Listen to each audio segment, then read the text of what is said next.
Welcome to Unit 10. In this unit we are going to look at the water resources on the planet, and we're going to begin by looking at their distribution. Here is a picture of planet Earth. Remember the Remember the brown is land, and the blue and the white is water. Water covers most of the planet. From an earlier unit, remember the hydrologic cycle, the water cycle. It's a solar-powered circulation and recirculation of the Earth waters. We have evaporation from oceans, from land, from other organisms. It evaporates up, becomes a cloud, and then it precipitates down as fresh water on land surfaces.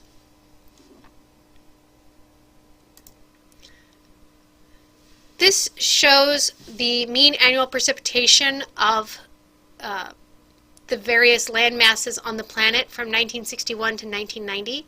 Anything in red indicates low precipitation, like here in the Saharan desert area or here in the Pacific Southwest. Anything that is blue shows a lot of precipitation. So down here in South America, where you have the Amazon rainforest, over here in the Pacific Northwest, there's a lot of rain.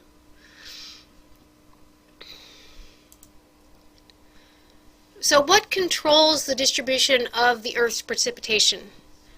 The first thing is global atmospheric circulation. What is the wind doing? Between 20 and 40 degrees, either north or south of the equator, we get regions of low rainfall. In these regions, you get the Saharan, the Arabian, the Atacama, and the Sonora deserts.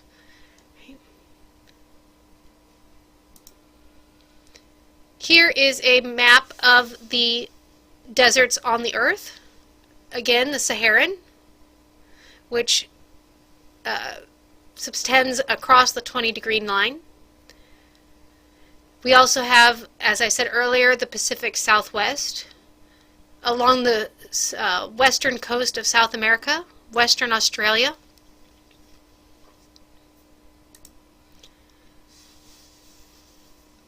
Between 40 and 60 degrees north and south of the equator, we get regions with more rainfall. This would be things like where the Amazon is.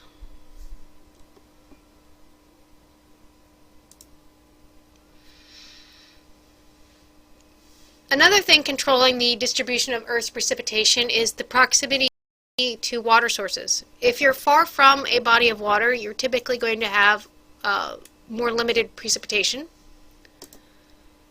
Prevailing winds over the oceans bring moisture to land, not a surprise. Near the edges of continents, precipitation is much greater. You're near a big body of water with lots of evaporation happening, so it's not surprising you'd have more precipitation. Near the center, you're further away from that body of water, and therefore you get less precipitation.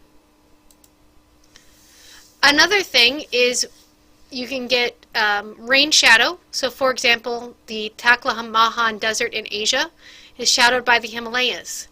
The air in the rain shadow is very arid, and therefore you get a high altitude desert. Here is a satellite photo of that region.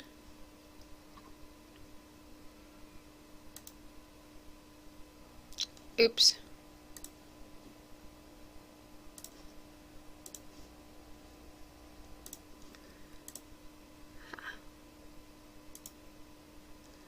Notice here we have precipitation, and in the desert rain shadow area we do not have any snow showing. On the other hand, we have the temperate rainforests of the Olympic Peninsula in Washington State, so this would be the Pacific Northwest. This is on the other side of the mountains, so it gets a lot of rainfall. Really quick before we move on, one side of the mountains gets a lot of precipitation, all the water falls out, and then when the air hits the top of the mountain and moves over, it's very dry, and therefore you end up with the desert on the far side. Another thing, you get topography, rain shadow. We've already mentioned that, right? The air forces up the mountainside, decreases in pressure, and cools. The saturation point is reached, and moisture condenses into rain or snow.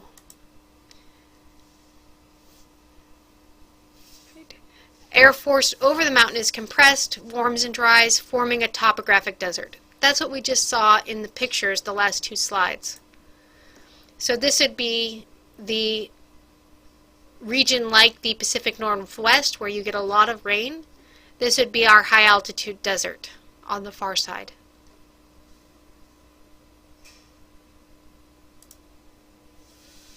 So again, the Olympic Mountains in Washington are a great example of rain shadow.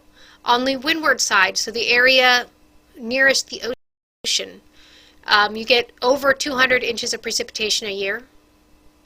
However, on the leeward side, you get the descending dry air and you get less than 12 inches of precipitation per year.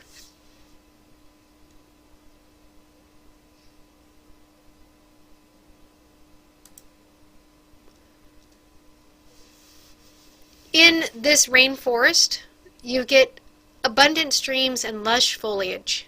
It's beautiful up there.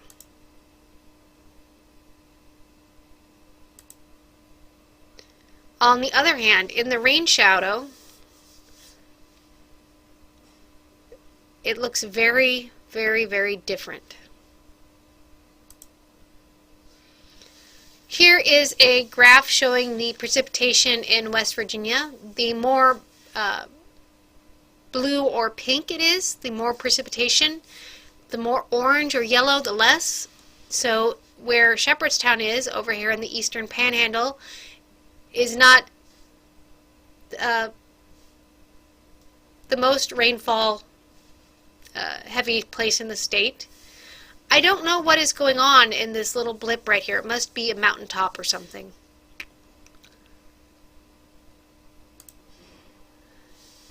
So, things to think about with this chapter. Are we using our water resources in a sustainable manner? How fast are we consuming the water versus the recharge rate? How fast it's being replenished? And are we polluting? How are we polluting? And what is the recovery rate for the water from that?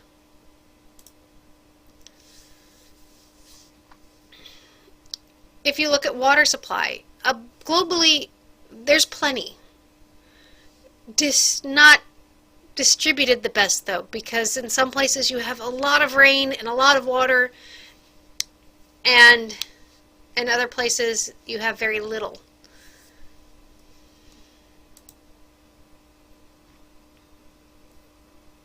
Right. So water use is huge. Annually, 1,000 times more water is used than any of the minerals. Petroleum, coals, metal, ores, any of them.